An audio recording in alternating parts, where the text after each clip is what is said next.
turning that down. Hello. Sorry. No copyrights from the NBA. Yeah, on we don't Northside want Plugged. YouTube TV or NBA or ESPN coming after us. So no free music there. Sorry, ESPN.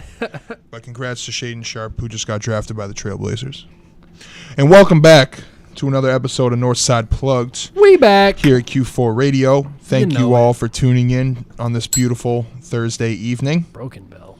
Oh, I gotta get the working bell. Gotta get the There working it is. bell back over here on Northside Plugged. It's all about the positioning.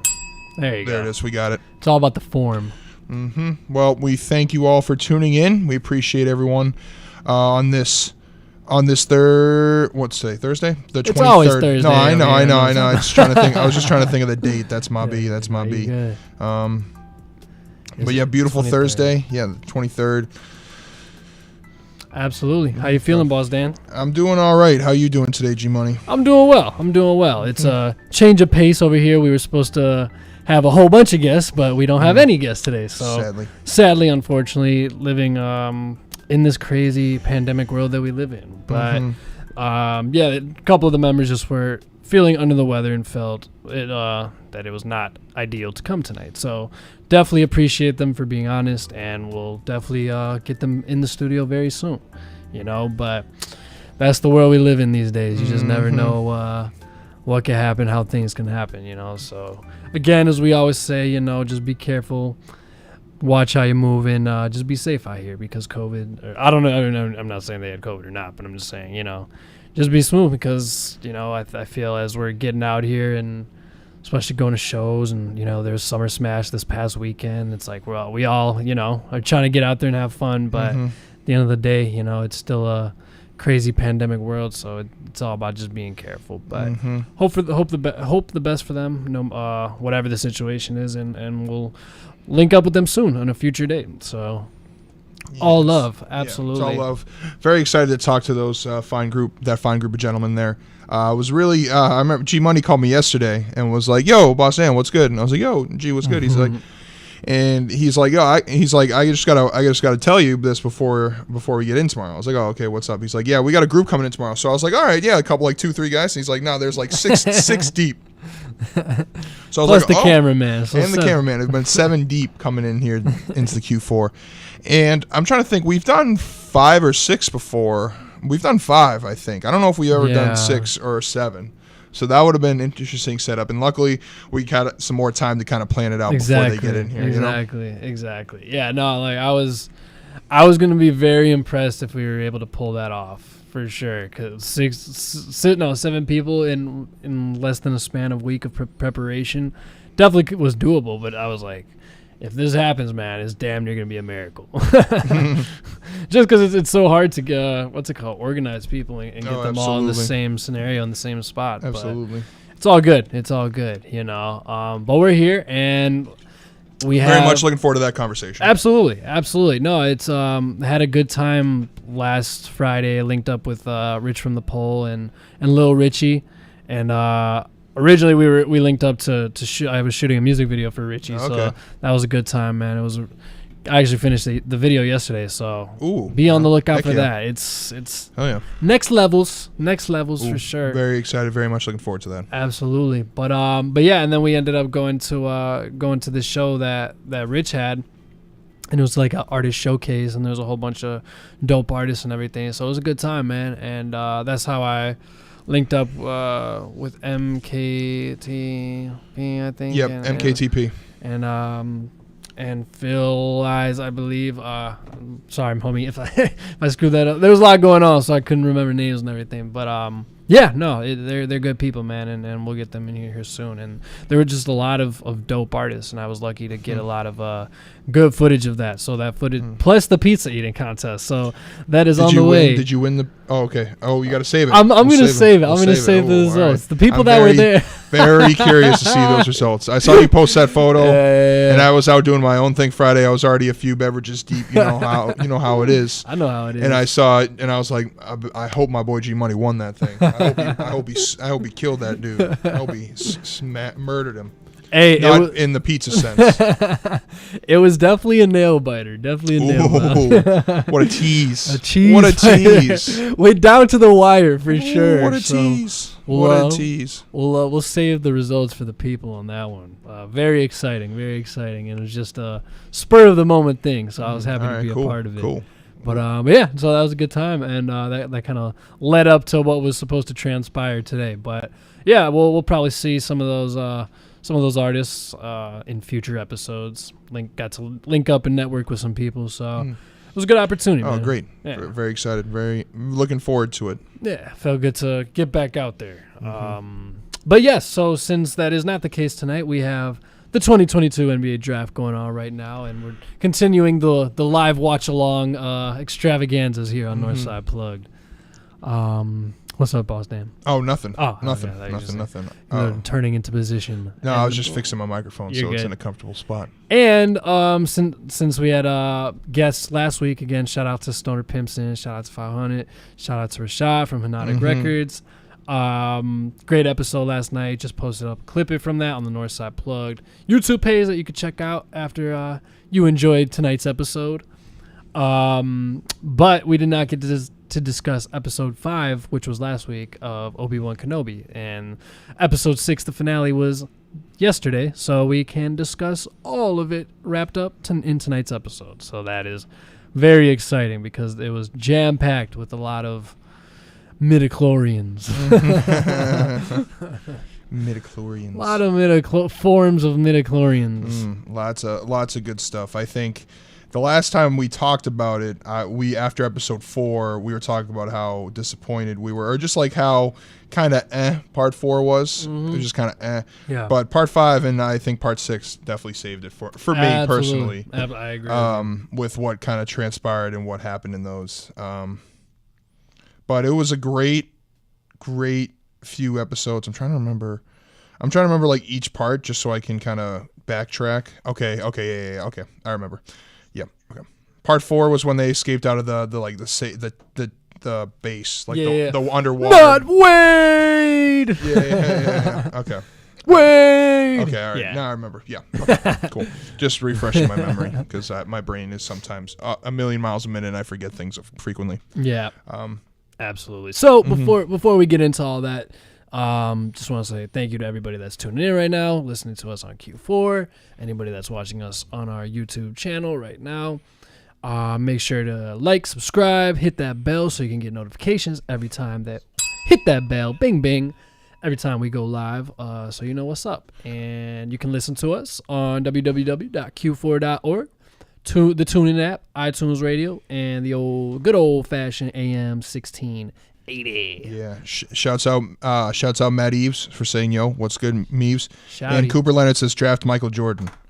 You betcha. Yeah, I think if every team would be stupid not I'll to draft him. Michael Jordan. If I'm going to be honest, I would think teams would be dumb not to draft him. For sure. But I mean, we missed the first few. We missed the first few picks. The first 3, I think, were all like the top 3 players were quite obvious of who was going to go. Right. The main reason I wanted to watch the NBA draft, and you saw it from the intro logo, is our boy Lucas Williamson. Worked out with I think about 20 teams. As you can see, he's on the right-hand side of your screen now in the Lakers uniform. He worked out for over like half the teams in the league, but the only team that I could find that posted a photo of him was the Lakers.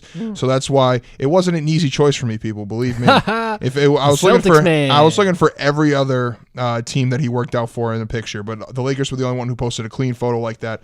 So I got to post it because I tell you, as soon as whatever happens, if he gets on an NBA roster, I'm getting that jersey as soon as possible. I'm getting that jersey faster than I've bought almost any other jersey in my life. I believe it. Yeah, but if I'm going to be honest, the workouts are great, and it shows that he has a lot of interest. Right. But I don't think I think I'd be pleasantly surprised if his name was called out tonight. Yeah. I think he's going to sign a 2-way deal, or he's definitely going to get a summer league invite, which is going to be huge for him to get some action in the summer league, because the league we've talked about it before, and now that it's officially united, we can kind of dive deeper. But his play style of the 3-and-D is exactly what the NBA needs right now. Rosters love having guys that can in 3 and D. I mean, the defensive end is his better side. And his shot has gotten better over the years at Loyola. His jump shot has significantly improved. His threats as a scorer have gotten better as he's gotten older, which only shows that with the right coaching and the right development in whatever organization he goes to, his shot could even get better, and he could become even a better offensive player. His defensive skill set's already there. Maybe it's just some fine tuning. He can, but I'm very excited to see where his future goes, because I know there's going to be a lot of buzz around him over these next few weeks and months as the summer, the NBA summer continues to roll on. Yeah, and you said it in terms of Lucas Williamson. Key word will be development for sure, because you hit it spot on in terms of where he's at right now as a player. But I think definitely if he's going to thrive and succeed in the NBA, he's definitely going to have to develop that offensive game, because, he's got some slashing in him. He's got some 3-point, but I'm telling you, man, it's going to be hard for him at first. I love Loyola basketball, and I love, the success that they've brought, but I feel like it's a little too old school at times, and I feel absolutely. I feel like he's going to have to kind of break out of that, because the NBA is not that at all. You feel it's too, and Loyola basketball is way too fundamental, which is fine. It works. I'm not knocking him, but you saw how they went out at the end of the March Madness this past season, where it's just like they just could not get a bucket for the life of them, because they didn't have anybody to just be like, yo, I'm gonna drop 30 or I'm gonna drop 25. It just all works through the system. So like Dan said, through development and finding the right system in the NBA, he could definitely be a good role player for a good team, but it'll definitely take some time. But I think, as we've been saying, he definitely probably has some of the highest potential coming from out of Loyola, out of any other Loyola player up to this point. Absolutely. There's been some, but I think, he's doing his thing. So we'll see. And the amount of buzz that he's gotten from a lot of organizations definitely speaks to where he's at as a player. And I definitely agree, there's plenty to work on, and I think that's why there's so much interest, because a lot of these teams see the raw talent that he has as a 3 and D guy, and know that just with a little work, and I mean a lot of work, the guy works his butt off for everything. Yeah. That he can become as big as he wants and as great as he can. So he's from Chicago. You can't root against the Whitney Young kid, right? You can. We'll take Rambler. Him. We'll take him. Come on, number 18. Number 18, Bulls. I'm not saying it's a reach, but I mean, if you pick it, I don't think anyone's gonna hate you for it. So won't hate you. We'll see once we get there. I think we're about halfway to that pick, so we'll talk about it once we get closer to the Bulls pick as this night goes on. As the night goes on. Let's move this NSP logo to the right. To the right, to the right, to the right. Wait. To the left, to the left, to the left, to the... Okay, enough of it. Dan can dance all he wants, but I'm done with the singing. Oh. But I love the Cupid shuffle. Good. That breeds... it's chaos over here on Northside Plugged. Keep kicking my water bottle. All heck is broken loose over here. So how many picks are we in right now? Let's dive into this NBA draft. We are 8 picks in. 8 picks? Okay, we got good old San Antonio picking right now. San Antonio, the pick is in. It looks like Adam Silver's coming out right now. There he is. To announce San Antonio. Da-na-na-na-na-na-na. He has some big ears, Adam Silver. Hey, he heard that. Jeremy Sochan, the 6th man of the year from Baylor. Big 12 6th man of the year. Looks like a big boy. I like that purple jacket he's got on, though. That is a nice lavender jacket. And it matches the hair very well. I like the blonde. Blondes always have more fun. So outside of the top 3, and even within that top 3, I really only knew Chet. I have no clue who any of these players are. I will be straight up honest. I'm going to be honest too. I don't know a ton of these players either. I would say I recognize some names, but I haven't been paying super close attention to the draft process and the prospect listing. And I haven't read in the past. I've read a lot of mock drafts. This one, I feel like I don't really know what's going to happen. Mm-hmm. I think because I already knew who the top 3 were going to be. I mean, we had Paolo, and then Chet, and then Jabari Smith went 1, 2, 3, which I think we were all expecting them to go top 3, just no matter which order they went in. Exactly. So I think after that, it's kind of going to see where it goes from there. And I mean, that's the beauty of the NBA draft, though. Like, those three could be busts, and like exactly. the guys taken later on could be the best players, and exactly. and that's what's so cool about the draft is that it's just so, it like you think you know, but you don't really know until they get into your facilities, exactly, into your coaching, into your program, into your playmaking, and see how they translate into that system. Yeah, you look at Ayo, Ayo Dosunmu, for example, who easily could have been a first-round pick. Now, looking back, a lot of teams are like, dang, how we miss out on him, but we got him second round. We finessed him. Jimmy Butler, I'm just speaking from a Bulls perspective. You just never know. You never know who could pan out. Manu Ginobili, Tom Brady. Draymond Green was the second-round pick. Yeah. And it's always funny around draft time because then they love to come after players or come after teams who don't draft these players. Like, you're like, oh, Kawhi fell to 13th. Like, how did 12 teams sleep on him? Why'd they trade him? It's because you can argue there's a reason that he fell that much just because. Yeah. And like, I don't want to go. I'm not going to go into specifics because I really can't go into the specifics of the Kawhi situation. Right. But there's a reason why these players fall so far because Kawhi, San Diego State University, no one's going to believe a kid coming out of San Diego State University is going to play that well. Klay Thompson coming out of Washington State, Steph Curry coming out of Davidson. Yeah. Like, if you don't really come from a powerhouse program, you're going to get overlooked. I think that's just a given unless I'm trying to think of the last like non-power who was a clear top pick. Ja Morant, damn near. I guess Ja Morant. Sorry, Ja, I didn't mean to disrespect you like that. Ja Morant, but he was like you could see that he was going to be a top pick in that draft. You know what I mean? Like, I feel like Kawhi and guys like Kawhi, Klay, not necessarily Steph, but like some guys like that just don't, especially those two who are very quiet people, like as their personalities are not very outspoken. They're going to kind of fall back in the draft and not be as high up on people's radars. So when they fall to these teams that take them, and you're like, how do the Warriors get another elite 3-point shooter in Klay Thompson? It's because they did they knew what they wanted, and they got him, and everyone else just decided to go elsewhere and saw out their strengths. It also can be perfect fit. Sometimes the right guy just fits into the wrong system. Yeah. Absolutely.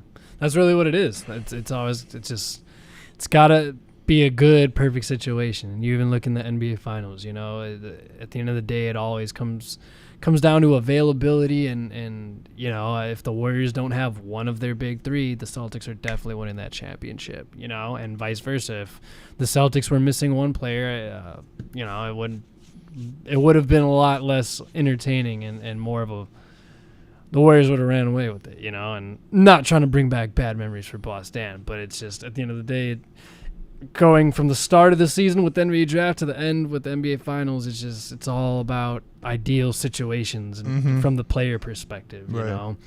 And that's what's exciting about the draft is you never know, and then especially when you're a team that like the Knicks that lives for the draft and hopes and prays that maybe this is the year that they finesse a pick, but it can be heartbreaking as the years go on and you continue to fail. So, I mean, man, it's all really luck at the end of the day, whether you get good picks or you're able to finesse a trade, I mean, looking at the Trailblazers trade with Jeremy Grant, I mean, that's a finesse, bro. I know teams were like, dang, like he was available. That's all we had to trade was a few picks. I thought that was a great trade as well. Yeah, absolutely. The Blazers are right back there. I mean, he's not quite CJ McCollum, but I think he offers damn near the same, and he's a little bit taller and stronger. So definitely puts the Blazers back in the mix and makes them interesting again. If they can get another piece, who knows? They can mess around, because the West is, I mean, outside of the Warriors, it's pretty open right now. I mean, the Warriors are looking pretty dang good going into next season. So we'll see what's up with them and how they finesse with Jordan Poole and Andrew Wiggins or whatever their contract situations are, but it's looking pretty open and next season. Yeah, it's interesting to me how the draft is done before free agency opens. So like a team can try to address an immediate need before going into free agency. Yeah.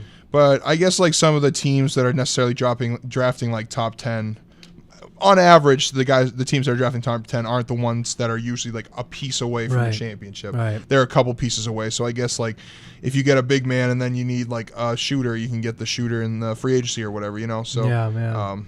It's stupid water bottle. I keep kicking it over. I try to put it in a good spot and I keep kicking it. It'll be interesting to see how, and it always is, just to see how these players pan out and how the teams bounce back, because some teams are just in terrible situations. Like I feel like the Sacramento Kings are never going to make it back to the playoffs, and they continue going to have top 10, top 5 picks in the draft. I mean, we just talked about the Knicks. I mean, they were kind of average, and they still didn't get a top 10 pick. So it's all about management, though. At the end of the day, bro. I mean, you look those two teams in specific, the Kings and the Knicks, just stink, dude. It's because their management. Like every year, you just see the Kings just like flop.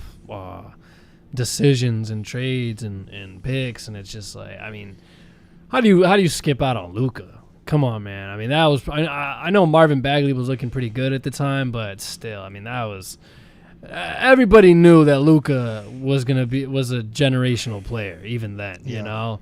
And I mean, you trade DeMarcus Cousins, you think Tyreek Evans is gonna work out. I mean, Buddy Hield was supposed to pan, all these different players. And it just doesn't work out. And then you know why Marvin Bagley got picked? Because what I talked about with power programs, he came from Duke. Exactly, right. Duke players under Coach K are always picked. Yeah. At the top. RJ Barrett. Zion. Yeah. I mean, Zion and RJ, they're a little better, but I feel you. But they were just like where you put the school name like. Yeah. I said, like, you just put the program and the coaching or whatever conference they played in might play a big factor in that. Sometimes, not always, but there are some times where the conference or the team or can play a huge factor in where they're selected in the draft. Heck yeah. Speaking of the draft, real quick, I, as a Bulls fan, got my Bulls hat on backwards. I want, I can't even pronounce his name, from Kansas, Ojai. I want him. I don't know how to pronounce his name either, and I don't want to butcher it, but I know exactly who you're talking about. I want him on the Bulls. I remember I said back, I was like, I think Kansas is gonna win, and he was like one of the main reasons. I saw him hoop. I'm like, dang, dude, like this guy. I don't know he's got like a certain professionalism to him that I like, and he kind of gives me Jimmy Butler vibes a little bit. But I feel like he'd be a really good fit with the Bulls. We can damn near use any position, really. A good two or we just need another ball handler, or we need another big. That's in terms of the draft. If that's who if we're gonna seek a player out, we need either a ball handler that can score, or or an extra big. But again, I don't know anything about these players to be able to give analysis. Yeah, unfortunately. Yeah, I wish I knew more in detail. Ochai Agbaji. Yeah. I just saw it on He's dope. He's dope. I wish I knew more and enough to actually have analysis on these players. But without teams that I care about or I watch in the top 20, I mean, the Celtics don't even have a first round pick. Bulls aren't until 18. There wasn't a whole lot of me like going through the picks and kind of seeing who do I think is worth drafting at certain levels. Like I said, the most I've done is just watching Lucas and his journeys to different places to practice or to work out for these teams. So. Yeah. No, I feel you though, but it's exciting because it just all pans out, and then the season starts, and you're like, oh, hey, wow, I didn't even know about this guy, and then he starts balling, And I honestly, man, I don't know if I said this, but I was thinking this. The past 3 years have felt like the 2K simulations, when they just start generating like random players. Names, yeah. That's how it was. Last year's draft, that's how I felt. I was like looking at guys. I was like, who? Like, guys taking like 2 and 3 overall. I was just like, who are these guys? I knew Mobley. I was like looking at some of them. Like I didn't know who the heck they were. Who panned out to be really good? Evan Mobley. Evan Mobley. What was I gonna say? Yeah, man. I mean, I know what I was gonna say. It just makes me feel old now, dude. Like we're older than we're older than these guys. We're kind of like geezers now. Before it was like, okay, we're just a year or two. I mean, we're 26. These dudes are 18, 19. Youngest. Some are in 22 though. Yeah. Not all of them. Most of them are young. Yeah. I mean, the first few guys taken were all 19, 20s. Yeah. 19 or 20. But still, man. I mean, that's a long ways away now. That's like Lil Richie, bro. Doing that video, I'm like, dang, dude. Like, I was talking to Rich and Richie. I told him, like, Like Lil Richie's the new generation of Rogers Park up north music, and y'all gonna see with this video, but it's that same thing, It's like as we've gotten older, I mean, we sound like geezers now. We're still very young, but we're very, very young. But it's just a perspective shifter, It's like, damn, I remember looking at these draftees, and the young players as my equals, and now we kind of look at them from an elder perspective.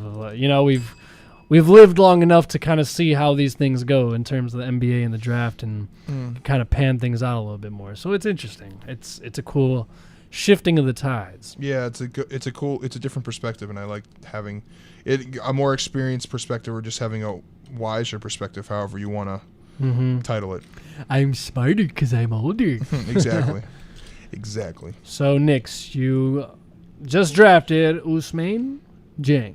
Again, I'm sorry if he's from France. Shout out France.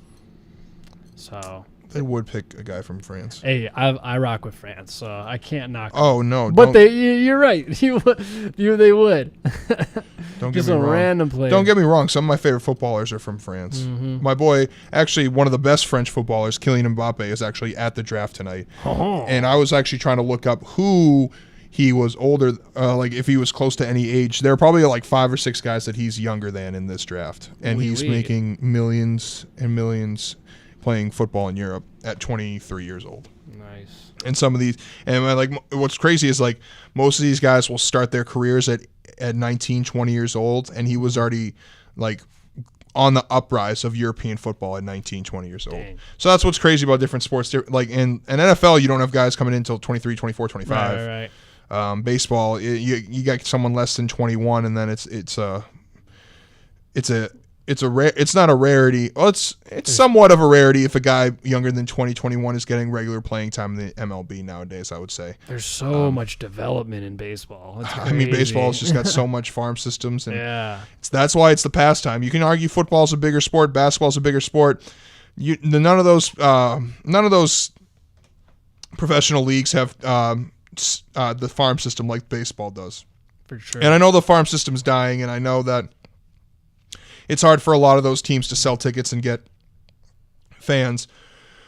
But a lot of those teams are still going to exist because the baseball will pay them, and baseball can afford to pay them at a certain rate. I mean, they're not paying them enough. They should pay them more. That's a whole nother debate we can get into about minor league baseball and how they're underpaid and underappreciated for what they're doing for the organization. But that's neither here nor there. So I don't want to get too far into that for sure. Yeah, no, I feel it, man.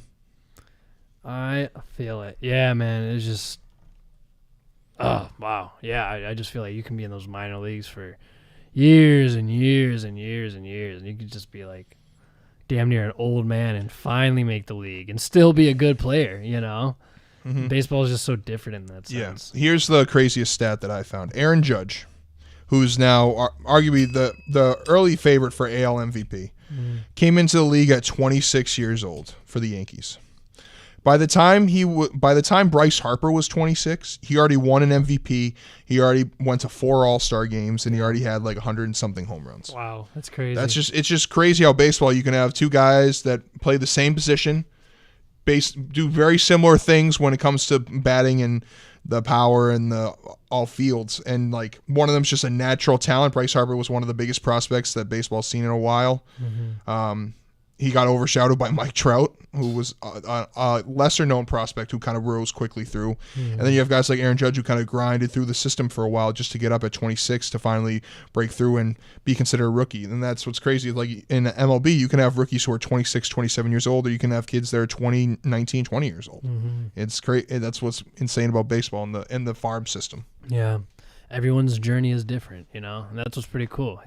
You can be an exact same age, but it just goes to show everyone, your life circumstances, and obviously in an athlete's perspective, everybody's different athletic abilities are taken into account, and everyone just grows differently, and it is pretty cool and pretty interesting. And it just goes back to, just sticking with your work ethic and doing what you know and do best, and making a path and making a lane for yourself.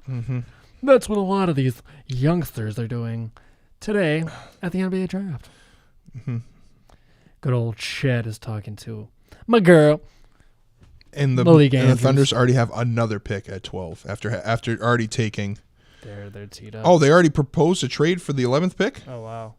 So maybe the 12th pick will go to the Knicks then. Interesting. Very interesting. And they have 30. The Thunder are all over in the first round. And they have plenty of first rounders in the next few years, which is even crazier. Oh yeah, Sam Presti knows what he's doing. He is developing something out there. I don't know what it is, but it is something in the middle of the Great Plains. They're gonna be fun. They're gonna be an interesting. Yeah, they'll be interesting to watch. I like OK. I mean, they're lucky that they had KD and James Harden and Russ. Yeah, that was pretty good 3 picks. You know, I feel like it started their organization off on a high note, and it kind of set a standard of like, okay, this is what we're capable of, and sure, you know, they had to rebuild and go through what they're going, but like I said, Sam Presti and their management has shown that, you know, they're doing well. They're on the up and up. They're already gonna surpass the Kings. I can tell you that. You know. Yeah, exactly. Which is crazier that it's gonna be a quicker turnaround than the Kings. And now that I'm thinking about it, I think Russell Westbrook was the first pick as the Oklahoma City Thunder. Yeah. So he may have been like in the No, I think it was in that transition. I think he was selected as a Sonic. But then it was he was because there's pictures of him with the Sonics hat on. You're right. Yeah. But then throughout that summer, they changed into the Thunder. Oh, you're right because I do remember seeing the pic of him with the Sonics hat on. You're right. It's crazy. That is crazy. Back in the day. Hopefully they bring the Sonics back though. Bring them back. I think they're trying to expand. They're trying to bring the Sonics back, and they're trying to bring a Las Vegas team. Of course, Vegas wants a team. Vegas wants all the teams now. They're gonna take the Oakland A's next. Watch. That'd be crazy.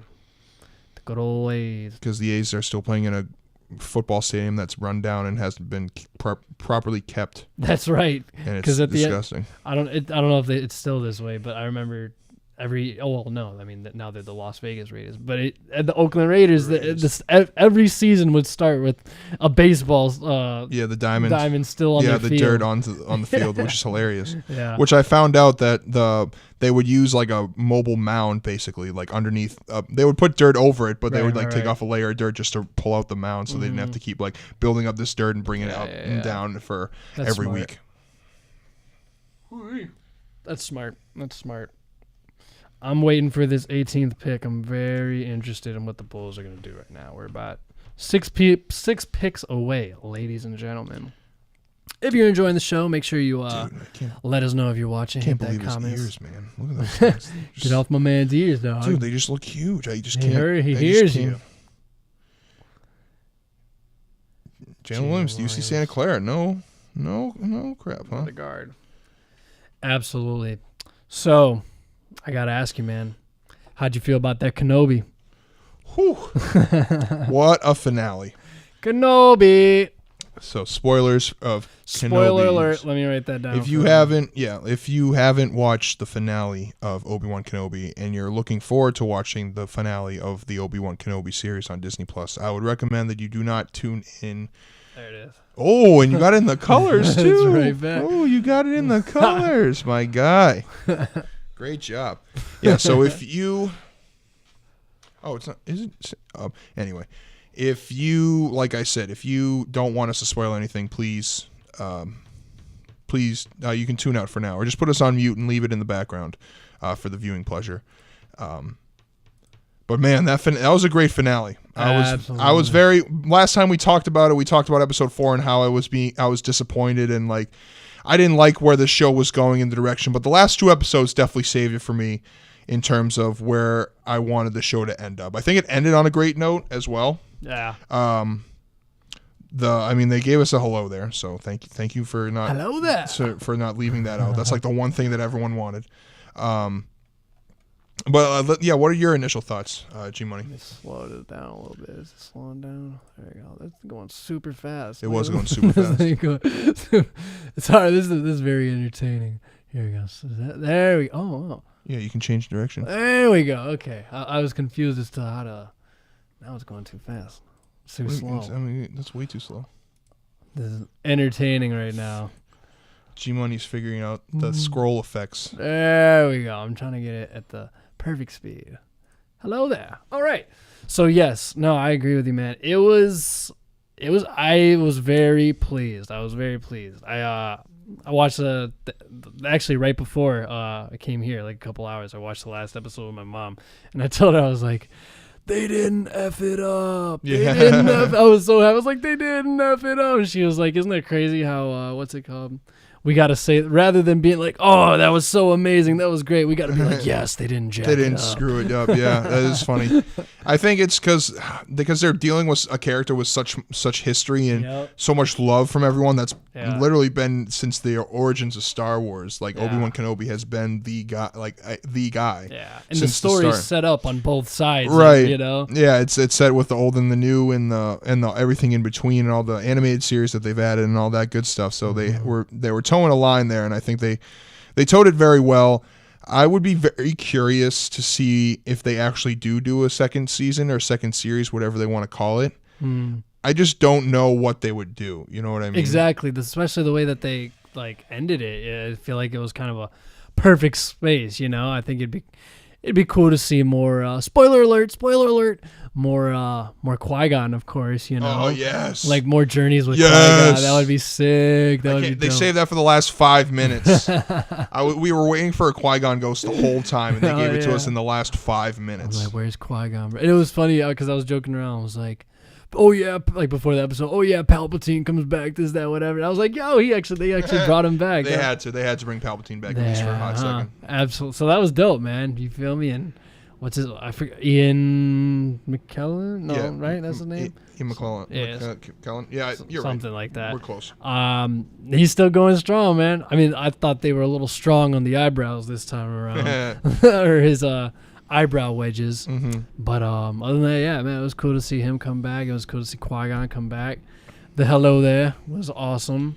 But man, that battle was just fantastic. That was amazing. Everything that we could have possibly wanted. That battle was, excuse me, was everything that I was hoping for. I think that's what everyone was expecting, a big battle, and that big battle was exactly what we wanted. Absolutely. We got Vader dominating, and then he tries to kill Kenobi, and Kenobi's like, I'm freaking Obi-Wan Kenobi. Exactly. I'm not dealing with this crap. He just throws all the rocks and he just starts dominating. And like every part of me wanted to see Obi-Wan just kill him. Yeah. But like, you're like, if this was a normal show, like without any like connection, you would just be like, why didn't he die? Exactly. But like as everyone knows, you need both those characters in A New Hope, which is 8, 9 years later. Yeah. So you can't kill them. You gotta like keep them just like scarred or just like as somewhat impacted by it without actually leaving any true physical, or I guess you can give them mental damage. Excuse me, from the event, but mess them up in the head. Why don't you? But the part where, have you watched Star Wars Rebels? No, bits and pieces. Recommended on Disney Plus. I've been watching that recently. The parallel with like the torn up Vader mask. Right, I know, I've seen that. Yeah. That was so cool how they did that on basically the opposite side of where it was in Rebels, and like just being able to see and the way they like went between the Vader voice and Hayden Christensen's voice. That was so dope. Yeah. Oh, that was so cool. Yeah. To show that like he's still underneath there and it's still Anakin. And he's like, nah, I killed Anakin. Anakin's freaking dead, dude. Yeah. Anakin's no longer. And he's like, all right, bro, fine. Yeah. If Anakin's dead, then peace out, Darth. I'm done with you. And it was cool, too, because it was like, I interpreted it like that, and then it was also kind of like on a deep level, he was just saying, like, yo, like, this isn't your fault, Obi-Wan. I messed up, you know? Like, this is who I am now. I made the decision, you know? And I feel like Obi-Wan just kind of, like, took peace in that, you know? And then after all of that, and once he left, you know, he was just like, yeah, I found my peace and whatnot. Because I feel like just before he felt so guilty, you know, he felt so feeling like it was his fault and he screwed up. And, you know, I mean, at the end of the day, Obi-Wan wasn't around, you know, when all that happened. So it just, yeah, man, I was like, after the fight and everything and exactly that, the way that they just morphed Anakin and Darth Vader was sick, was awesome. And I was like, man, I truly believe this is some of the best Star Wars content we've gotten, man. Like, that was just everything we've been waiting for, and I just really enjoyed that mask part and just being able to see Anakin, for who he is, but still it's like, yo, I'm Darth Vader now, I'm not. It was sad. It was sad. It was emotional, When Kenobi said I'm sorry and started crying, I started getting watery, teary-eyed. Just that like that was his brother, and he tried the best to raise him and to train him as a Jedi. Yeah. And the whole series he was just blaming himself. He was like, it's my fault for this, like, and people would be like, oh, it's my, like, I did such wrong for the Empire, and he would be like, everyone's at fault, like, in his head he's like, especially me. Yeah. But to see him kind of not necessarily like feel forgiven, but almost just like somewhat of like, all right, I couldn't have totally stopped this by myself. Like, this guy was heading down a path that I couldn't even, like, I couldn't have stopped him from all that. You know what I mean? So, but yeah, the impact of the last scene, that last battle was huge. Yeah. And that was great. Yeah, and I love how they just go to worlds that we never made and just try to create these experiences at these places, so we don't have to always be like, oh, it's just these few planets. Right, and that's the beauty of Star Wars, is that it's a galaxy full of planets and star systems and whatever else you want to call it, so they can just be anywhere, just and make whatever they want and just throw and play it off, Yeah.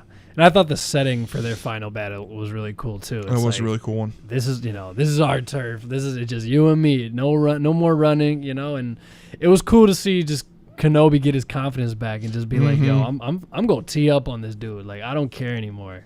He just got to that point where it's like, I'm just going to handle business. I'm going to do what I got to do, except in reality, and he teed up. It was dope, man. It was cool to see him with the rock part. I feel like you really saw like a different type of power from Kenobi than you've really seen before. Yeah. You saw like he was just ready to end this dude. And he was just like, excuse me. He was just so fed up with everything else that happened, and like kind of putting the blame, like I said, like the blame on him and all that, and just like trying to take it out on Vader / Anakin, and like I forget which character said it, but they're like, you're not going to kill him, or like you really don't want Anakin to die, do you? And he was just kind of like, yeah, they're right. I can't kill this dude. Like, this is one of my closest friends / for the family members for the longest time. Like. So that was a really cool ending, and I'm curious. I don't know if they will move forward. I would be okay if they didn't. Yeah. I'd be okay if they did, because if they did, I'm still going to watch it, because of course I'm going to watch it. Right. But I just hope if they do it, they do it the right way, because I think that it was bold for them to come back with this, and everyone wanted this. Everyone wanted to see Ewan McGregor back as Obi-Wan Kenobi for the longest time. We've been begging it basically since Revenge of the Sith. Oh yeah. So to see him come back in this way, like, I would love to see more of him. I just hope if they do another series or another season, if you will, that it's just it's done the right way, and it's not kind of just forced because people love the first one. You know what I mean? Exactly. Because I feel like they left it out at a really good point, and I think they pretty much answered everything that we felt we wanted to answer. It was cool that he called him like Darth at the end, kind of. Goodbye, Darth. Answering the question, because people are like, how does he, before this series, people are like, how does Obi-Wan Kenobi know that he's Darth now? And, rather than Anakin. So that was another little Easter egg. But yeah, no, it sucks that there's not going to be any more new episodes coming up. But yeah, it was just really awesome and kind of a treat, really, a nice little surprise to relive the nostalgia of the Skywalker series and get some new new content and it be some of the better, if not some of the best content in the Star Wars saga that we've gotten. I feel like we've always, as Star Wars fans, kind of imagined and wondered what a true Obi-Wan versus Darth Vader battle would be, with him suited up and everything, and we got two really awesome battles between them, and yeah, and then the whole thing with Reva, right? And, her redemption and deciding not to destroy Luke Skywalker. That was a cool vision where it was like, where it was showing like her as a youngling, so like it was like kind of like the same things. So it was good for her to realize like you're no better than him if you just do this right now. Like you're no better than him, and you worked your whole life to kind of get back at him. So what's the point of doing that right now? Yeah. So I'm curious if they will bring her character back or in any sort of way, or what they're planning, if they are planning it. But knowing Disney/Star Wars, they're definitely thinking of things to bring all these characters back in some way. Hey, why she do my boy Luke like that? She said, "Boom!" She flew him off. I'm like, dang, dude. Like, she was like, "You're going for a ride, son." Oh, man was tumbling down. Screw the Cavs. They took my guy. That's a great pick for them. It's a great pick. That's what makes me even madder because the Cavs just got better with that pick. He's a great pick for them. I can see him fitting with the Cavs very well. Sorry, that just no, it's okay. No, you're right. What was the one other thing? Oh, how about Aunt Faru? Oklahoman's like, we need to run, and she's like, nah. She's like, nah. We're gonna get this. We're gonna get this bit. We're gonna get this girl. And she just like pulls out the shotgun. She's like, we're staying here. We're protecting our farm. I got the bangers up here. she's like, I'm already getting the shot. He's like, we're doing this right here, right now. Uncle Owen was just like, nah, let's run. She's like, nah. She's like, no, we're gonna take care of her right here. Every man needs a stronger woman right by his side, man. That was beautiful to see. That was awesome. She was ready. But then she got smacked. Yeah, she did. But hey, she put up a fight, so props to her. Props to her for standing up for herself and for the farm out there on Tatooine, for standing up for them. Oh yeah. Hey man, I was surprised that they did so well. I'm like, I mean, yeah, true. It was because Reva was injured. She's like injured and like hobbling all her like basically like walking on 1.5 legs the whole way. Yeah. Kind of going slowly about it. But I'm like, what's his name again? I forgot his name. Uncle Owen? Uncle Owen, right. I'm like, dang, she did Uncle Owen bogus too. Yeah, she did. She did do Uncle Owen bogus. He stood up for himself for a little bit, but after a while, I was like, she threw him down. He was like, oh, I felt that. Like, he hit his back. Yeah, I could feel that. Like, when he went awkwardly off that like bridge, I could definitely feel that as well. That hurt. That one hurt. But, just a lot was going on. A lot happened. And then, little Leia made it back home safe and sound and got her goodbye from Obi-Wan. He kept his promise, so that was cool. You know, it was cool to see them build their relationship. It was nice. It was a nice little father-daughter, or godfather-daughter relationship. Whatever their relationship may be, yes. Right. And I guess we can only assume, unless there's like a part 2, we can only assume that the next time that she sees him for about 5 seconds, and then he's like, all right, I'm going to just let him kill me. So, yeah. Both of them, actually. Actually, not for Luke. Just kidding. Luke sees plenty of Obi-Wan in the beginning. Yeah. But for Leia, she's Come like... Come here, my little friend. Don't be afraid. Don't be afraid. Hello there. Oh, man, that's one of my favorite lines. Come here, my little friend. Don't be afraid. But yeah, man, shout out to George Lucas for giving us Star Wars and continuing the saga. I know it's not really him these days. It's Disney. The ghost. Shouts out Deborah Chow, though. She did a great job directing. Yeah, she absolutely did. And Liam Neeson, I saw a quote today. He was like, I wasn't going to let anyone else play Qui-Gon. I had to respect the world that Lucas created, so I had to come back and play this character. I mean, man, you did 3 abysmal movies of Taken. You can give us a couple minutes. Taken we 1 only got you in 1 Star Wars film, bro. Right. We can get you for a little more. We need you for at least a couple minutes. But literally about 2, not even 2 minutes. It was sad because it got to the end where I was like, okay, they're not even gonna give us Qui-Gon. Like at the beginning when when Obi-Wan was talking. Yeah, I thought that's where it was coming. Yeah, I was like, come on. I was like, where is he? Where is he? And then they cut to the next scene. I was like, dang it, Obi-Wan. One other thing in that same clip at the end with Qui-Gon before he showed up, I don't know if you noticed this. I don't know if this is true or not. This is just my take, but I thought that where they were standing and how his position was that where Anakin was pod racing. Oh, like how it was like the middle. Yeah, like I don't know exactly. I had a feeling it was. I don't know if it is, but I had a feeling that it was. It just kind of gave me Anakin vibes, and then the fact that it brought Qui-Gon, at the same timing of everything. That's a good question. So maybe that's a possibility, but I guess we'll have to wait and see what happens, or if they explain that. I'll have to go back and watch some videos maybe to see if there's connections made about that, because there's obviously someone who's put the images side by side to kind of see where that is. So there's definitely someone out there who's tried to connect those dots for sure. Someone who has a lot more time to just break those down. But I guess the next Star Wars content we're getting is Andor. With the guy from Rogue One. With him, so like a prequel series for him, which will be fun, because that's like early days of Rebellion, right? And wherever that lead, and then they're bringing Bad Batch season 2, which I'm very excited for. Did you watch Bad Batch? No. Have you watched Clone Wars series? Some of it, not much. I highly recommend watching the Clone Wars series. It's I know the gist of the first few are pretty good, but like once it gets towards the end and some of the better episodes, you're like, wow, like this is really, really good. See, I'm a little confused because I know there was like 2 of them or something. Like I remember there was a good portion that was on Cartoon Network, but then like didn't it continue or something like that, or I don't know. So they had there was a movie, like a Clone Wars movie, that came out on Cartoon Network, and then they started the series. And for the first like 2 or 3 seasons, the chronological order is kind of all over the place. But then once you get to like 4 and onward, it goes straight into like chronological order of like when things happen.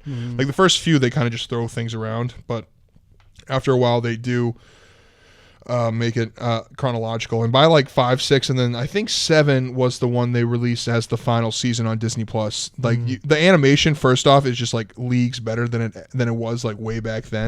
The jump in animation's insane, and like the last season's like basically Revenge of the Sith, or like around that time period. So like all that's going on. You see like what happens with like the clones and with Ahsoka and a lot of that stuff. So I would highly recommend. Yeah, I like Ahsoka. She's cool. And apparently there's an Ahsoka series coming soon as well. So with Rosario that's Dawson. Gonna be hype as well. Yeah. And new Mandalorian, of course. And it'll be cool to see how if they. Yeah. No, I still gotta continue watching Mandalorian. It would be cool to see Ahsoka. If they do like an Obi-Wan series, maybe she merges in with in that. She just pops up. She's like, "Hey yo, what it do?" Like, "Hey yo, hey, what it do? I know the Force too." Yeah, what's good? Remember me? Remember me? Yeah, man. So, yeah, man, it was a force to be reckoned with. That series of Obi-Wan Kenobi. Any other final thoughts or on Obi-Wan? Yeah, on Obi-Wan. Obi-Wan Kenobi. Obi-Wan. He's the one. Thank you to Ewan McGregor for bringing his character back to life and being able to see him in an older state. Thank you, Hayden Christensen too. And Hayden Christensen for coming back as Darth Vader. That was sweet to see him in the suit.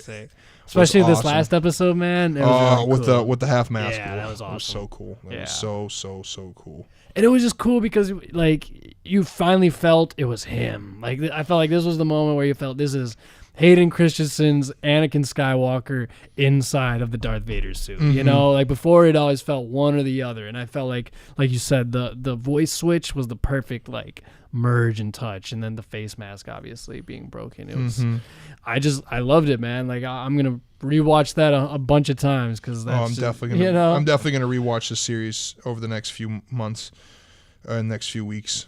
It's gonna be great. Yeah. So no, we're lucky, man. We're living in a good age of content right now. For sure. I love the content. I love it. Especially from the mouse, because I'm a slave to the mouse. The mouse produces things, and I watch them. Because that's who I am. I haven't watched Ms. Marvel yet, though. I haven't seen anything since the first And episode. I saw everyone was like, be like, oh, it's the worst opening week for a Marvel series. And it's like, hello, you're fighting Kenobi. Exactly. Like, Kenobi's been overhyped for years. Exactly. Like, there's no way anyone's going to beat Kenobi. For decades, bro. Yeah, people have been waiting that for dozens of years. Maybe close to 24 years. Not exactly 24, but everyone was like freaking out about how it was like because she wasn't like an established character, because she was just a kid, or because she wasn't a white character. And it's like, no. It's none of those reasons. It's literally just Kenobi. And now that Kenobi's over, I will go back and I will try to catch up to the Miss Marvel series. Yeah. Because that will be important for the Marvels that comes up next year, for sure. I believe. whenever that I forget when that movie is exactly in, but bro, the first episode was very good. I enjoyed the first episode a lot. I liked the effects that they did. It was very, very artsy. Oh, so you did watch the first episode? Yeah. Oh, okay, I talked a little bit about it. One of our that's right. You episodes. did. Nothing crazy in terms of how much I talked about it, but yeah. No, I liked the first episode, man. It was definitely something. Now that Kenobi's over, I'll get back into it. Yeah, right. Exactly. Because I was all in on Kenobi. Who wasn't? Sure. Losers. What? Yeah. You're not a loser. I understand. Yes, you are. Okay, we just opened up Pandora's box right here, right now on Northside Plugged. It's been open because there are a lot of Star Wars haters and Star Wars. You know who the biggest Star Wars haters are? Who? Star Wars fans. They love to hate on it. They just love to do it. But you know who hates it even more? Are the people that have never watched Star Wars and have an opinion on Star Wars but have never consumed anything on Star Wars. Those are the worst kinds of people. Because, hey, I totally understand and respect when somebody watches something and they're just like, it's not for me. That's cool. I get it, that something's not for everybody. You gave it a try. Exactly. But I hate when people just like crap on something and they just have not like experienced it all or don't know what's going on. Because it's like, you don't know this whole universe that is Star Wars. Yeah, man. So I'll close Pandora's box and we can get back to it another time. But yeah, that's. But I've always found that the people that do eventually watch Star Wars, they end up liking it more than not. Of course, because it's Star Wars. Exactly. Absolutely. Star Wars. Star Wars. All right, we are 2 picks away from the Bulls pick. I'm geeked. So we'll definitely stay tuned for that. Who is that? Is it son of somebody? AJ Griffin, son of one of the assistants for the Bulls, I guess. What the Bulls? See, what's that? The second or third Duke player taken in the top 16. There you go. See, I'm telling you, you come from a big program like that, you're going to be taken. What was that year that like 5 or 6 Kentucky guys were taken in the first round? Something insane. I want to say 2009. Whatever year that was, where there was like a bunch of them. There were a few years where Kentucky had like 3 or 4 guys going in the first round, like for the 4 out of 5 years or something crazy like that. Yeah, John Calipari, man, he's doing his thing. Shout out D Rose. Shouts out D Rose. Shouts out Memphis. Shout out Memphis, yeah. Again, shout out to everybody tuning in right now, listening to us over here on Northside Plug. It's a chill night. We're just cooling. We're enjoying being over here in Q4. Shout out to Q4 Radio as always. Shout out John. Shout out Irvin. Shout out to the whole family. You already know we're always appreciative of being here. Being behind the boards over here on Northside Plug. Yeah, and if you're tuning in and have any questions or you have any thoughts on what's happening in the draft, what happened in Kenobi, what you're looking forward to, and anything looking forward to whatever you want to look forward to, just let us know. Feel free to comment or feel free to call in, of course. Absolutely. As we wait for this Bulls pick that we've been waiting for. Eagerly waiting. So while we're waiting, now that we've hit Kenobi and we've talked our draft, and we'll probably talk a little bit more, but I know now that basketball's over, hockey's finishing up, it's now going to be baseball / World Cup season, which is very exciting. So how you feeling with the new summer, with the summer takes on sports, my friend? The World Cup, man. The World Cup. The FIFA is so corrupt, man. There should be World Cup games going on right now. But they had, I'm out of the loop. So the World Cup is in Qatar, right? Right, because Qatar is so hot in the summer, they had to put it in the winter. So they're playing in November, December. Really? No way! I didn't know that. They built stadiums in Qatar that didn't exist. Dozens, if not hundreds, of people died building these stadiums. But FIFA just wanted to make it into a different place in the Middle East because of how much money they can make and how much money they did make from Qatar, the bid that Qatar gave for this. It's insane. So it's going to be in November? It's going to be November, December. Club football is taking a break for 6 weeks, which makes it tougher on the players who have to go from the club football right to the World Cup and then back to club football all within a 2-month span. Like, it's going to be tough for a lot of those players. So I'm very nervous, and a lot of players might have injury issues this year and like fitness issues, as they say in soccer. Like, just being able to play all those games is going to be a long season if you're from a higher club that plays in European competitions and the country cups and all those sort of things. It's going to be tough for a lot of those players. So I'm very curious. But the World Cup did expand. The FIFA did allow their rosters to expand from the normal 23 to 26.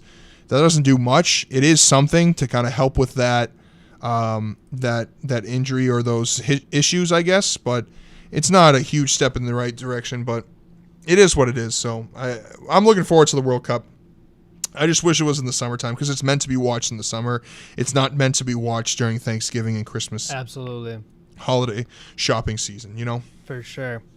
Yeah, but we'll enjoy it when the time comes. So, yeah, it sucks now, but we will appreciate it in the future. I agree. I feel you, man. But I didn't even know that. But so I'm looking forward to the World Cup coming to America in 2026. Where it in America? I know in America. Foxborough, I know is one. Foxborough. Kansas City. Los Angeles. Let me look at the other ones. Not Chicago? Please, no, not Chicago. Jeepers. Not Chicago. Not at Toyota Park. Atlanta. Dallas. At Jerry World. Houston. Miami. MetLife.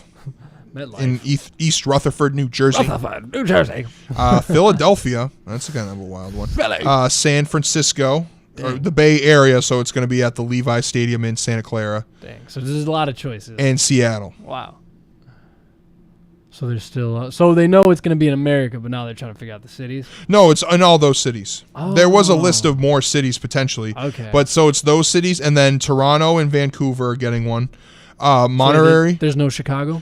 No Chicago. They gypped us. No Chicago. No Olympics. No World Cup. They're screwing us. And there's also 3 in Mexico. They're doing Guadalajara, Mexico City, and Monterrey. Nice. If I said that right. So there's 11. 1, 2, 3, 4, 5, 6, 7. Yeah, 11 U.S. host cities, 2 in Canada, and 3 in Mexico.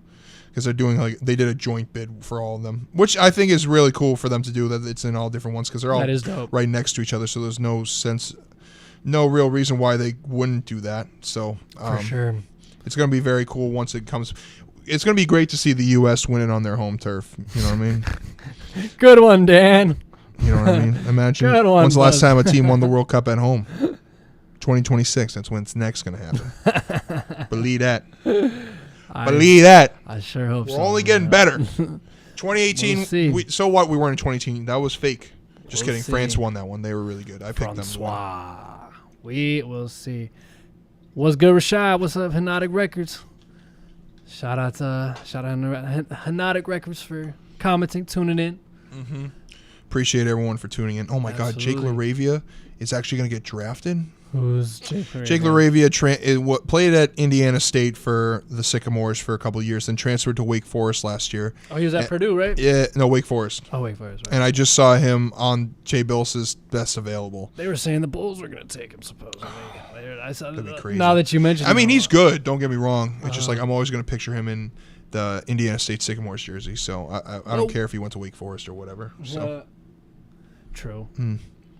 I was just checking the live stream. Okay. Yep. I just want to see the Bulls pick. That's the most important. I want to see it. Yeah. Absolutely. Yeah. We'll probably keep it a shorter episode tonight.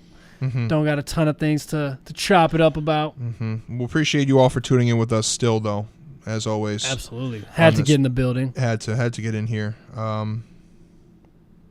Ooh, that's a nice green suit. Ooh, I like that jacket. I like that jacket. All right, here's a question for you that on the NBA. Just I don't know if we want to get too deep into it before the Bulls pick, though. It's up to you. I think I know where you stand on this, or what you're. I have a general guess of what you're going to say. Okay. Where do you think? I had this discussion with people at work, and I've talked with other people about it. Now, where does Steph sit all time now? Hold up. It's a loaded question. Loaded question. Let me get my let me get my championship lighter. All right, you should get a gold band for that lighter. Championship lighter. You should get a gold band and just write 2022 champs that on would it or be something. dope. Like a gold piece of tape. Just put it over it. That would be raw. Be hilarious. So where does he sit? Top 10? Is that what you ask? Does he fit in the top 10? So for me, I think he's definitely top 15, no question. Yes. I think you can make the case for top 10. It would be at that point you're just like trying to decide between all-time greats and like it's really hard. Yeah. I think he's easily top 15. I if you put him top 10, I wouldn't argue with you. Yeah. And I think he can easily be there. I think by the end of his career, he could definitely be top 10. Oh, for sure. I think where he finishes all-time points, he'll definitely be up there. If he gets another ring, he's definitely top 10. Absolutely. If he somehow gets another MVP, then he's definitely, like, if he gets one after so many years of not winning one, that'd be a cool one. So for me, I'm just curious where you stand as a Warriors fan, as a guy who's watched him closely as he's grown through the NBA, getting his 4th title, his first Finals MVP after all the injuries and the issues that the Warriors have dealt with. I'm curious what you think about where Steph stands. I mean, I agree 100% with what you just said, and so I think that I saw a list that was like on ESPN or whatever. No, it always changes or whatnot. But I'm just gonna go off the top of my head, top 10. No, like, this is just no specific order. No specific, but at the same time, kind of sort of. So it was like Mike 1, LeBron 2, Kareem 3, Bill Russell 4, Wilt 5. Who I want to say they had like Oscar Robertson 6 or something like that. And then there was Magic. Magic was in there. Kobe, obviously. Bird. No, take out Oscar Robertson. There was Bird, Magic, Kobe, Tim Duncan. And then, you know what? I think Oscar Robertson was in there. So my point being, if Oscar Robertson is in that top 10, you got to take that man out right now and put Steph Curry right up in there, bro. Because it's like, think about this, take away championship, whatever. If you're gonna put Oscar Robertson in there, I feel like you got to put you have the argument that you got to put Russell Westbrook up in there, bro. Because, and I'm not here advocating saying that Russell Westbrook is a top 10, 15, 20 player of all time, but I'm saying like Russell Westbrook basically blew all of Oscar Robertson's accomplishments out of the water. Not to say that what Oscar Robertson wasn't trailblazing, but it's like Russell did that tenfold. And it's like, if we're not going to consider Russell Westbrook in the top 10, top 15, whatever, Oscar Robertson, great redefining player in the NBA. But if we're going to take Steph versus Oscar Robertson, bro, come on, bro. Like I don't even see a debate. I don't see any, if that's the standard. So it's like, at that point, if that's the standard, I think you can put him in the top 10 because it's like, bro, like he's once in a generational player. I mean, he's basically like LeBron in his own way, like obviously very different players. I'm not comparing their skill set, but just in terms of impact on the game, like I think LeBron and in terms of recent, like LeBron and Steph, they have been the movers and shakers of the game for the past 10, 15 years, So I think with that, the fact that Steph is a generational talent, nobody is stepping anywhere close to him in terms of shooting. And then, I mean, we got a caller. We got a caller. Didn't even I agree with what you're saying, though, G-Money. I was going to say that. Caller, you're on Northside Plugged. What it do? Yo, it's good. It's Rashad. Rashad, what's popping, brother? Yo, I tapped in. I was listening to your conversation when you was talking about Oscar Robertson, and like that's a dope comparison with the whole Westbrook thing. Yeah, right. What do you think about it? You made me realize, like, yo, that's like it's kind of old school versus new school. I feel like people clinging on to the the old school. Yeah. Because, like, you got the whole LeBron and Jordan situation. Like, people would never get over, like, LeBron being better than Jordan. I ain't saying he is. People would never get over it. Right. Everybody, they've got their opinions, right? No, for sure. Yeah, but go ahead. And when it comes to Steph, man, he changed the whole NBA. Yeah. Like, even the way people score. Like, people scoring so many points now. Yeah. Absolutely. Even within, I 100% agree, man. I would say even within the pretty much since, since like 2015, really, since they've started the their whole championship movement, like with this draft coverage and whatnot. You know how they do all the promos and the players are like, oh, I remember growing up, and like a lot of them were saying, oh, I remember the 2015 Warriors, or I remember the 2016 NBA championship again, versus the Cavs. Like, this is all these players, their memories, and it's just like, even those championships, like 2015, 2016, I feel like the NBA still wasn't quite where it is today, where like it's literally like you're saying, it's the new school. Like Steph has left his imprint where, now you got the Trae Youngs and everybody's trying to shoot 35 footers, right? But even back then, it was like 2015, 2016, it was still like Steph was like, like it was brand new. So yeah, man, I appreciate you co-signing on that, Rashad. Yeah, man, because, like, it's rare that the regulation will end with a team will score 85 points. That used to be the normal. For sure. Right. Like, now people scoring, like, 140, 120. Yeah. Even these finals, it was, on average, it'd be like 100 to 90 or 105 to 95 or something like that. I felt like those were low-scoring games, especially with the Warriors. Yeah, like, man, and we got to thank Steph. Like, we got to put Steph in the top 10. Like, if they put Jerry West on the logo, we got to put Steph in the top 10. That's like facts, that. bro. I like that. That's a good.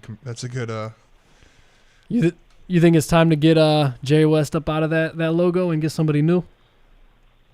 Yeah, we got to. Like, the old school got to stop clinging on to the old school. Yeah, they got to realize what's going on now.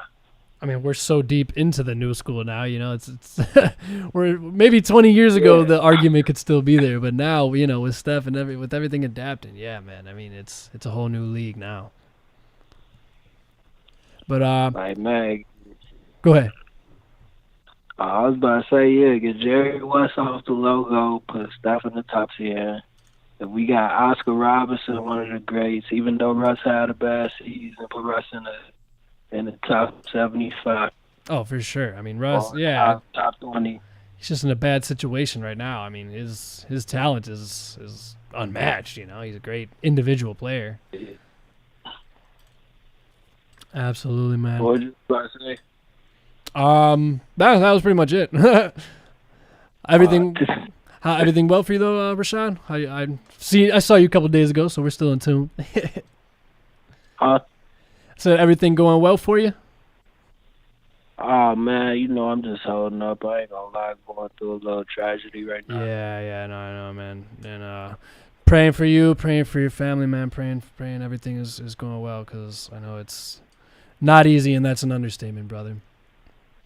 Yeah, appreciate it. Yeah. So, I very much appreciate you calling, dude, and that we're always here for you, man. So, don't think you're alone, and I know you got your peoples around you, hopefully, and yeah, dude, we're here for you.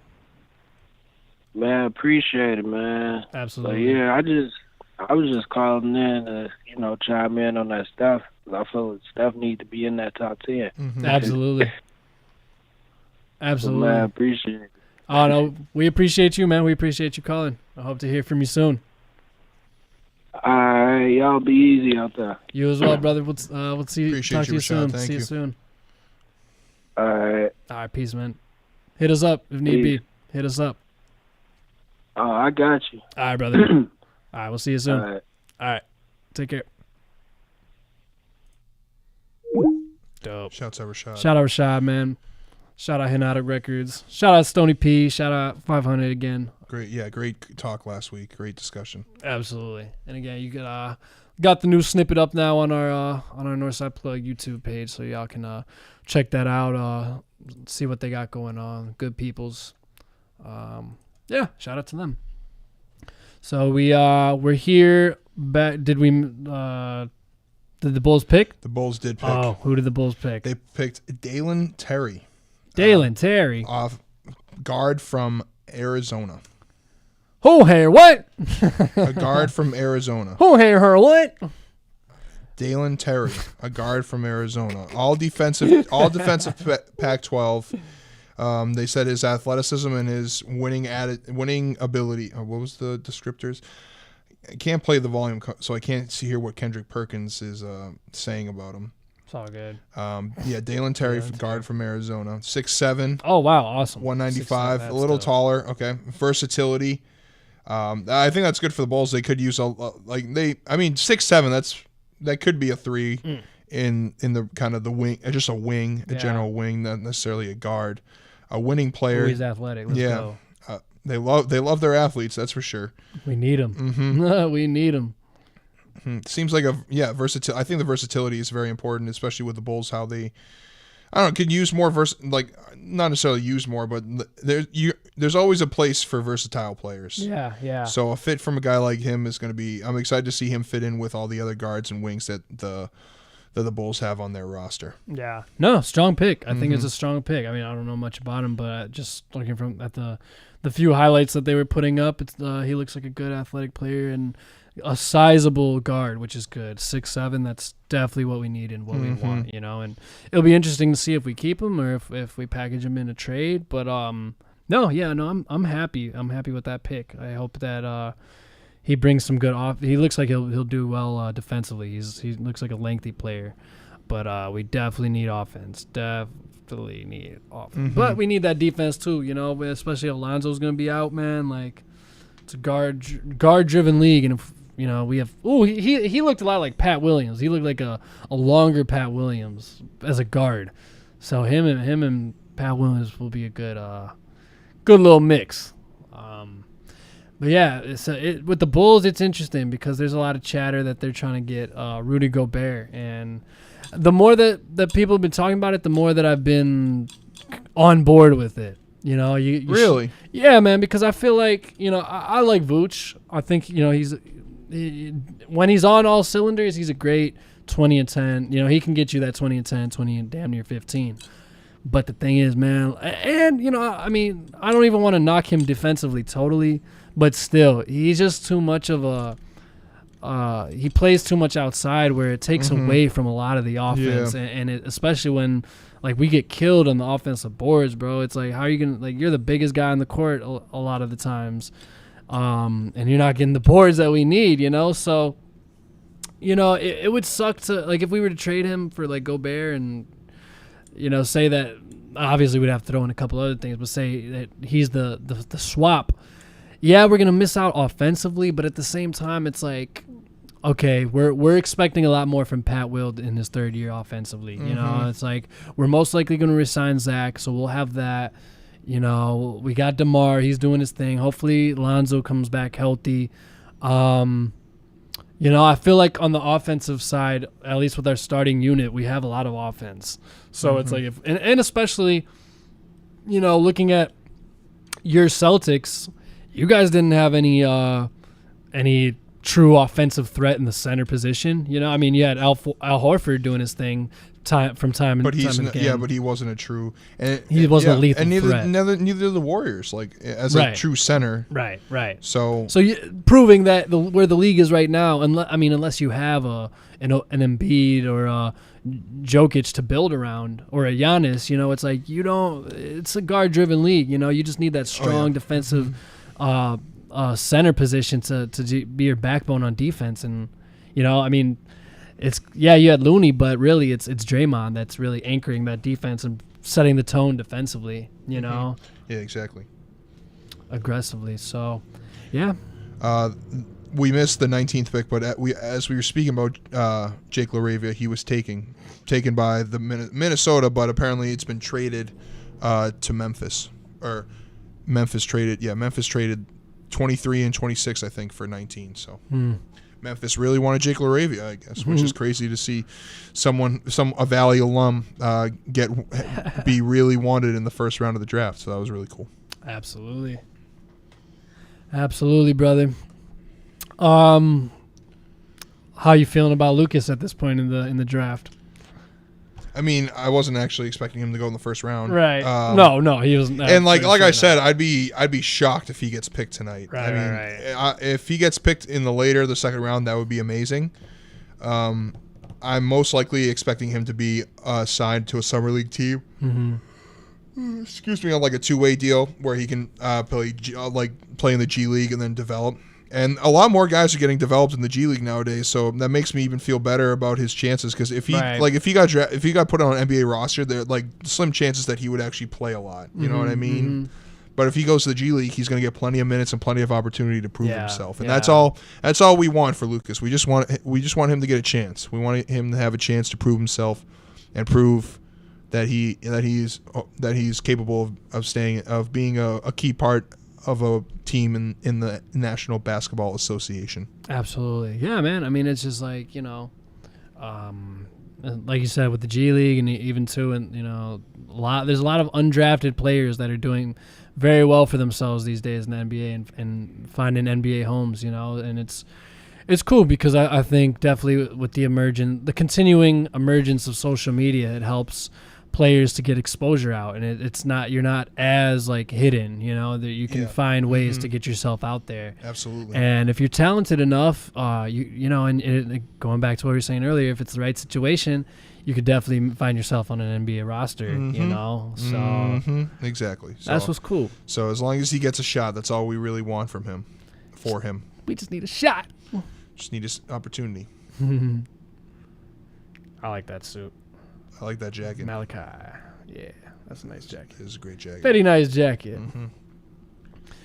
Reminds me of when I was stunting on him last year at the what's it called? I'm just kidding. Who you stunting on? Where we were at Winchester Arena. Oh, yeah.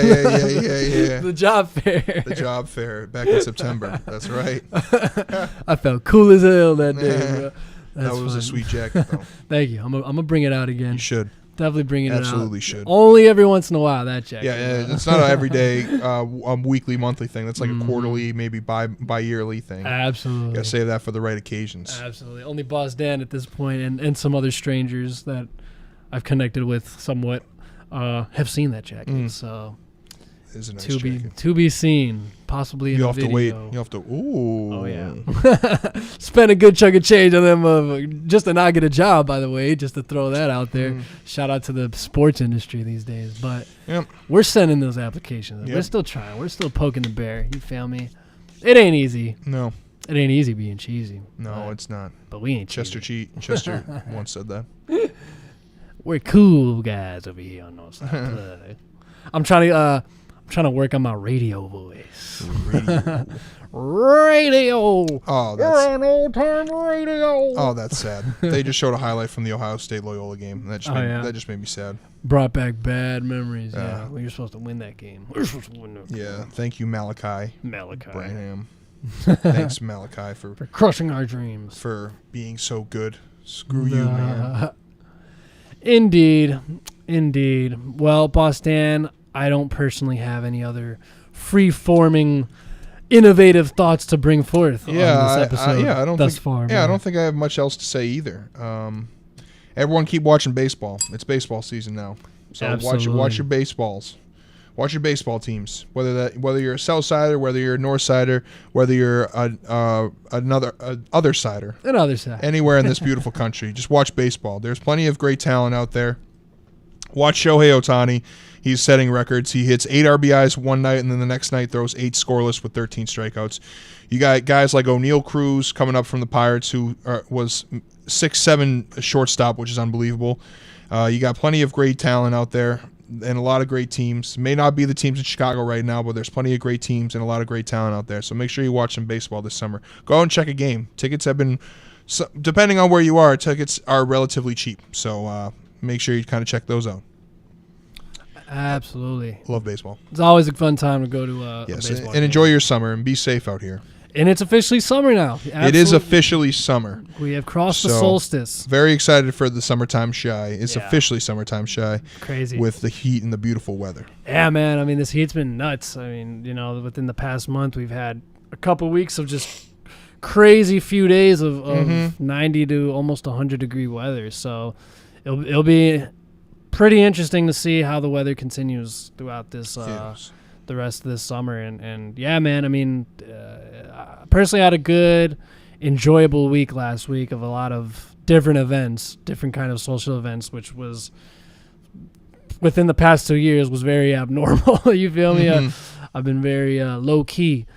With that being said, it's nice to get out there and re-socialize and get out there with people, but at the same time, just remembering that we do live in this new pandemic world, and you just gotta keep that in the back of your mind and just play it safe and be smooth, because it's still crazy out here, and vaccinated or not, it's still a real thing. So, more than not, I don't want to underlie all the lives that we've lost from COVID, because it's over 1 million now. I think at least in this country, obviously it's a lot more within the world, but that's a lot of people. It's like within the statistics of everything. People say, oh, that's not a lot of people, but hey, that could have been your loved one, and it may have been your loved one. And our thoughts and prayers are with your loved ones. Rest in peace. If that's the case. And people are still getting COVID out here, so that's what I'm saying. It's not over. And that's what I'm saying. Vaccine or not. Speaking of which, I had one more thing. The whole Kyrie situation is taking another crazy turn and crazy. That guy is something else. That's all I'm gonna say about that. The guy is something else. That's just, the whole vaccine situation just brought me back to thinking about Kyrie. Imagine him thinking, you know what? Maybe some of these other teams will want me. And I don't know how as an ownership you can look at that and be like, you know what? It didn't work for the Celtics and it didn't work for the Nets, but you know what? Maybe it'll work for us. Right? It's just damn. I'm very curious to see how that will go. And it's just funny, bro, because I seen on ESPN he had supposedly listed the Lakers and the Clippers and the Heat and the Mavericks.